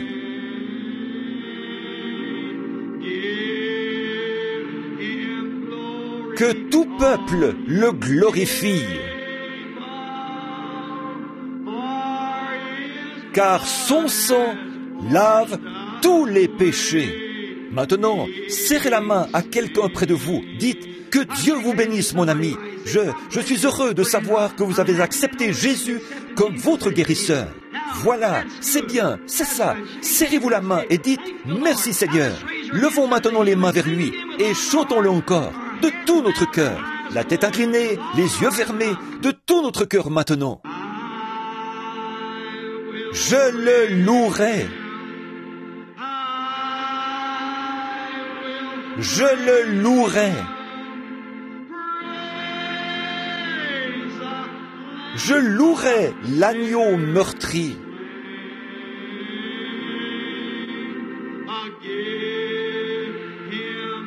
Que tout peuple le glorifie. Car son sang lave tous les... S'est-il identifié au milieu de vous suffisamment pour que vous puissiez l'accepter? Croyez-vous qu'il est ici? Croyez-vous que c'est bien lui? Mes amis, si je pouvais descendre là, dans l'auditoire, et guérir quelqu'un parmi vous, je le ferais. Ça, c'est sûr. Je le ferais volontiers. Je le ferais de tout mon cœur. Mais je ne peux pas le faire. Je n'ai aucun moyen de le faire. La seule chose que j'ai, par contre, c'est ce petit don que je vous ai montré là, par lequel s'identifie la promesse de l'Écriture. Jésus-Christ est ici même, avec nous, en train d'accomplir sa promesse. Oh, cela devrait enflammer nos cœurs. Oh, pensez donc, Jésus, ce nom merveilleux. Quand ce nom a été prononcé pour la première fois, quand Marie est allée en Judée, Élisabeth avait conçu, et le petit Jean, qui avait 6 mois dans le sein de sa mère, il n'avait pas encore bougé. Or, tout le monde sait que vers le 3e mois, ou tout au plus le 4e mois, le bébé bouge. Alors que, dans le cas d'Élisabeth, c'était étrange. Il n'avait pas encore bougé. Elle s'était cachée. Et quand elle a vu venir Marie, le visage rayonnant de la gloire de Dieu, elle a dit, tu sais, elle a vu qu'elle allait avoir un enfant. Alors elle a dit, toi et Joseph, vous êtes mariés alors? Non, nous ne sommes pas mariés. Eh bien, et vous allez avoir un enfant? Oui, le Saint-Esprit m'a couvert de son ombre. Et il m'a dit que l'enfant qui naîtrait de moi serait appelé le Fils de Dieu et que je lui donnerais le nom de Jésus.